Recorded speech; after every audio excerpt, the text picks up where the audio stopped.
আপনি যখন একটা বাড়ি নির্মাণ করবেন তখন অবশ্যই কিন্তু আপনার প্ল্যানিংটা বর্তমান এবং ভবিষ্যৎকে ভেবে কিন্তু প্ল্যানিংটা করতে হবে এবং সেই অনুযায়ী কিন্তু আপনাকে একজন ইঞ্জিনিয়ারের কাছে কিন্তু ডিটেইল বলতে হবে।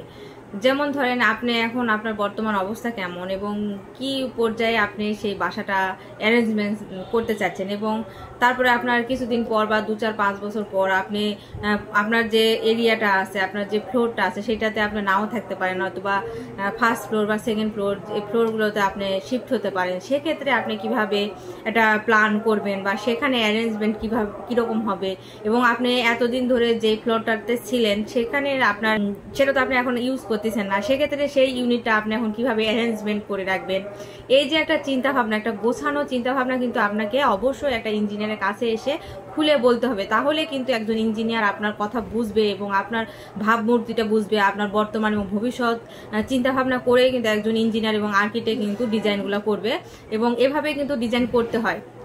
তো এরকম একটা প্ল্যান আমি আপনাদের সাথে শেয়ার করব। এই যে দেখতে পাচ্ছেন আমাদের এটা হচ্ছে গ্রাউন্ড ফ্লোর প্ল্যান। দেখতে পাচ্ছেন 46 ফিট 3 ইঞ্চি, 42 ফিট 3 ইঞ্চি, 5টা কিন্তু বেডরুম রয়েছে। এখন এই পুরা টোটাল যে ইউনিটটা রয়েছে এটা কিন্তু একজন ব্যবহার করবে এবং বর্তমান সময়ে উনি এই জায়গাটা ব্যবহার করবে। তো সেক্ষেত্রে উনি কিন্তু গ্রাউন্ড ফ্লোরটা এইভাবে কিন্তু আমাদের কাছ থেকে সাজিয়ে নিয়েছে। একটু যদি আপনাদেরকে ডিটেইলে দেখায়, তো এটা দেখতে পাচ্ছেন এদিকে আমার মেন এন্ট্রি হয়ে আমার কিন্তু দেখতে পাচ্ছেন যে আমি একটা গ্যারেজ পাচ্ছি, এবং গ্যারেজে আমি আমার গাড়ি টাড়ি পার্কটার করে আমি ভিতরে চলে গেলাম। এটা আমার হচ্ছে প্রবেশ পথ, এবং ডাইনিং দেখতে পাচ্ছি।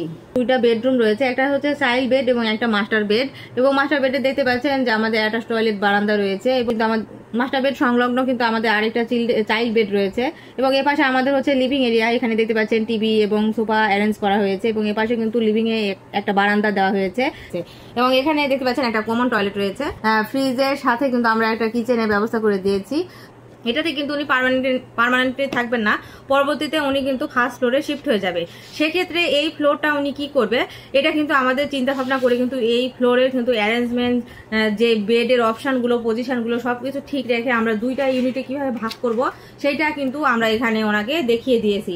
যেমন ধরেন এই যে আমরা কিন্তু এখানে টোটালি ভাগ করে দিয়েছি। এই যে আমাদের 5টা বেডরুম যেটা রয়েছে, 5টা বেডরুমকে আমরা 4টা বেডরুম করে দিয়েছি। আমাদের কিন্তু 2টা ইউনিটে কিন্তু বিভক্ত হয়ে গেছে, এবং এই যে দেখতে পাচ্ছেন আমরা কিন্তু এই বেড 2টা কিন্তু আমরা নিয়ে নিয়েছি, এবং এখান থেকে কিন্তু আমরা ফ্লোরটা ভাগ করে ফেলছি, দেখতে পাচ্ছেন।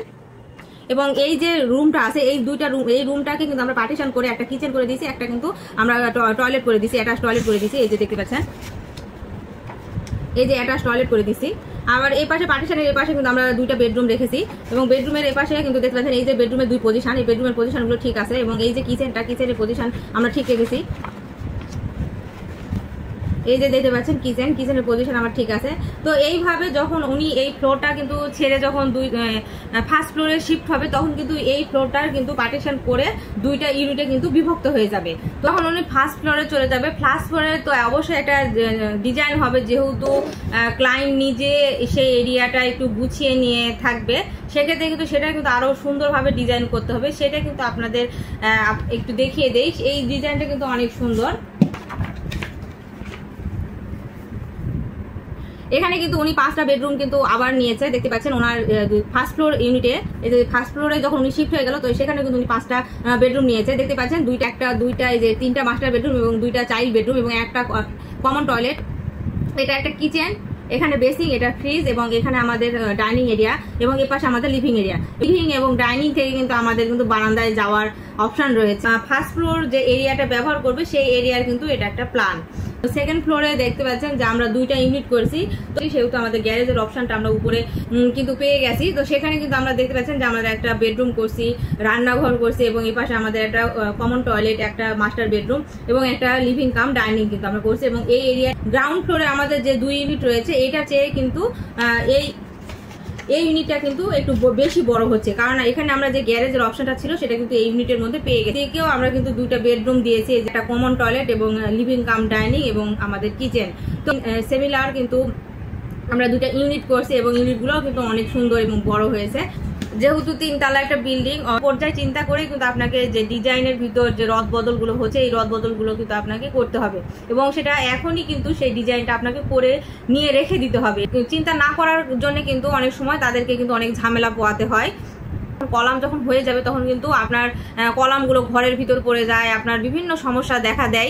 কয়টা প্ল্যানে আপনি আপনার বিল্ডিংটাকে সাজাতে চাচ্ছেন সেটা এখনই কিন্তু আপনার একটা ইঞ্জিনিয়ার, ভালো দক্ষ ইঞ্জিনিয়ারের কাছে গিয়ে আপনাকে কিন্তু প্ল্যানটা করে নিয়ে আসতে হবে এবং সেই প্ল্যান অনুযায়ী আপনি কাজ করতে হবে। এবং কাজটা যদি লেন্দিও হয়, আপনি ধরে নেন এই বছর কিছু কাজ করলেন বিল্ডিং এর, আবার যদি আপনি মনে হলো যে না আমি এখন পারতেছি না, আবার পরবর্তী নেক্সট টাইমে আমি কিছু কাজ করব, তখন আপনি আবার সেই প্ল্যানটা দিয়ে আবার সেকেন্ড ফ্লোর তুললেন। এইভাবে কিন্তু আপনাকে ওই প্ল্যানটা দিয়েই কিন্তু আপনাকে কাজ করতে হবে। এতে কি হবে, আপনার বিল্ডিং এর ভিতর যে কলামের কিন্তু জটিলতা বা ঝামেলা কিন্তু হবে না। বর্তমান থেকে ভবিষ্যতের কথা চিন্তা করে কিন্তু আমি প্ল্যানটা একবারে করে নিচ্ছি, এই জন্য কিন্তু এটা করা সম্ভব হয়েছে। যদি আপনি এভাবে চিন্তা না করেন তাহলে কিন্তু আপনার অনেক সময় অনেক ঝামেলা হয়ে যাবে। দেখা যাবে যে আপনার কিচেনের মধ্যে আপনার হয়তো বা কোনো কলাম চলে আসছে, হয়তো বা ডাইনিং এর মধ্যে কোনো কলাম পড়ে যাচ্ছে, এরকম ঝামেলাগুলো বেশি ফেস হবে। সবাই আমার কথাগুলো বুঝতে পেরেছেন এবং আমার প্ল্যানটা ভালো লেগেছে। এইভাবে আপনারা কাজ করার চেষ্টা করবেন, তাহলে অনেক ঝামেলা মুক্ত হবেন এবং করতে পারবেন এবং অনেক সুন্দর একটা বাড়ি নির্মাণ করতে পারবেন।